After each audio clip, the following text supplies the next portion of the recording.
What is up, guys? Welcome on back to TK's Garage.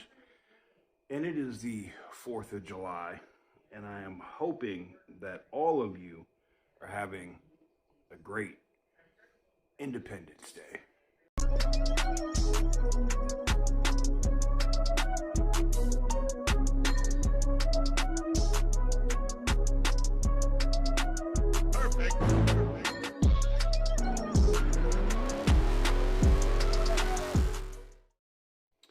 Today's video, guys, is being brought to you by TK's Garage 2. That's right. If you didn't know, for those people that watch this channel or have been watching me for years, we used to do a lot of auction content, rebuilds, things of that nature, and I moved most of that stuff over to TK's Garage 2.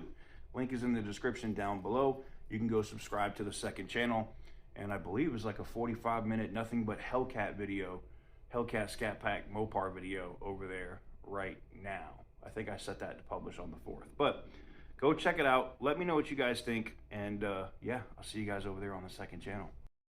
Does anybody remember those 4th of July commercials from Dodge back in the day with the Challenger SRT8 with George Washington driving across a field about to run down some Brits? I do. It was one of the greatest commercials Dodge may have ever put out. I'd post it here, but I don't think they would. I think they're looking for a reason to copyright claim me at this point, so we'll say what it is. But today's video, guys, has to deal with the fact that Stellantis' sales are down 21% the closing of the second quarter. Ooh. That is right, guys. The Detroit Free Press popped this up. And here's the thing. This doesn't surprise me in the least.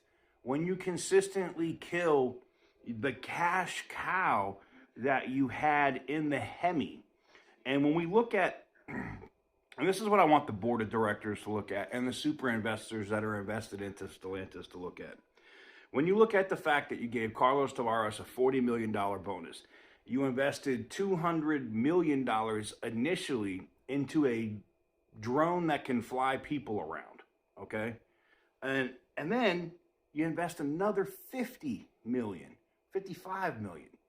So over $300 million you invest into a crackpot CEO who just is a hatchet job. Anybody could have done that job of cutting costs, firing people, laying people off, and selling assets. That anybody could do that. I don't know why he's getting accolades within the company to do that. Y'all are drinking the Kool-Aid or something. I don't know.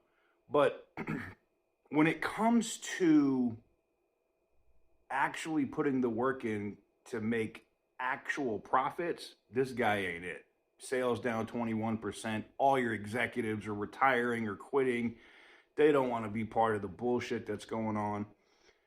And then you waste $300 million, between Carlos Tavares' bonus and this Mickey Mouse aircraft company, when you could have maybe not even paid half of that in carbon credits and continued to crush out Hemi Challengers, Chargers, even redesigned with the new facelift. Same thing with Ram trucks. Now you have an earnings problem.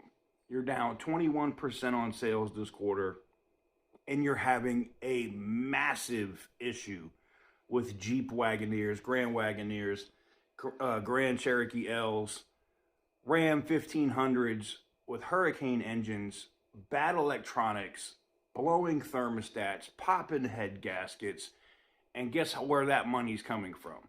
Your bottom line. It's coming out of the money that you could have had for profits.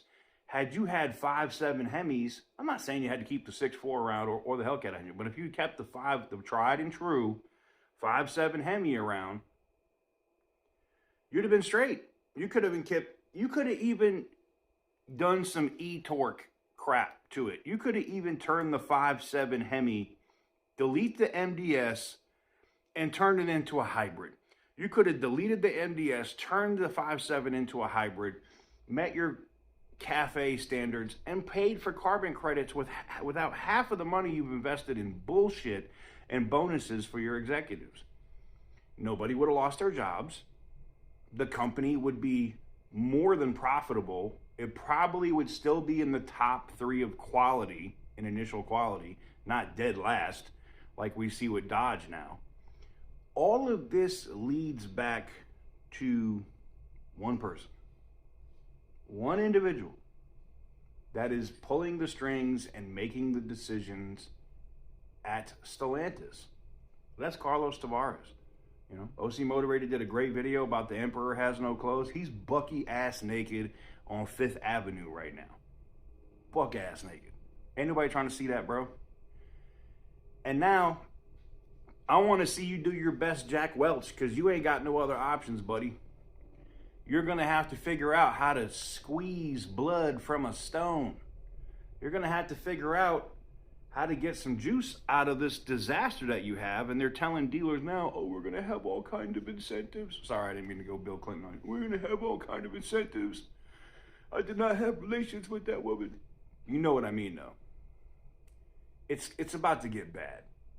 And now we already know what the sales numbers are, because those have been dropped, right? 21% loss. What do you think the earnings are going to be? Yeah, they're going to be bad. What do you think? You think my short bet was solid? I think it was.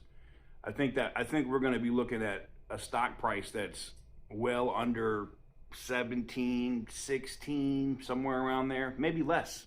And I'm just being conservative. I've had people in my comments saying it's going to 9, it's going to 8. I don't know about that. We'll see. It really just depends. And it just shocks me, man. You know, you literally have the cash flow. You have the cash on hand. I saw another video from OC Motor yesterday where, I guess a few months back, they had like 54 billion cash on hand. Their current reported cash on hand is just under $50 billion. So, you know, some of these bonehead ass moves have evidently hurt some of the cash on hand that you've had. And when you have that much cash, you could take losses. And I think that's what Stellantis, as OC Motivator said, plans to do. Take quarter after quarter after quarter of losses, maybe an entire year. Stock price is going to go to, at that point, if you keep taking losses every quarter, I could see that stock price getting under $7, $6, sure. But this is a disaster. And it all leads back to one individual. Like, it's not a, I know people are going to say, oh, it has to do with the UAW, it has to do with this, it has to do with that. It has to do with the decisions made by the CEO. I'm going to be honest with you. CEO didn't have to, the CEO, Tavares, did not have to accept that UAW agreement. If he didn't think it was good, he didn't have to take it. He did. Because he knew what he was going to do. He was going to take an axe to the company and start selling off assets. I just wonder if it's going to be before the end of this year or next year when Chrysler and Dodge get sold to somebody else. Because I think that's going to happen. I don't know.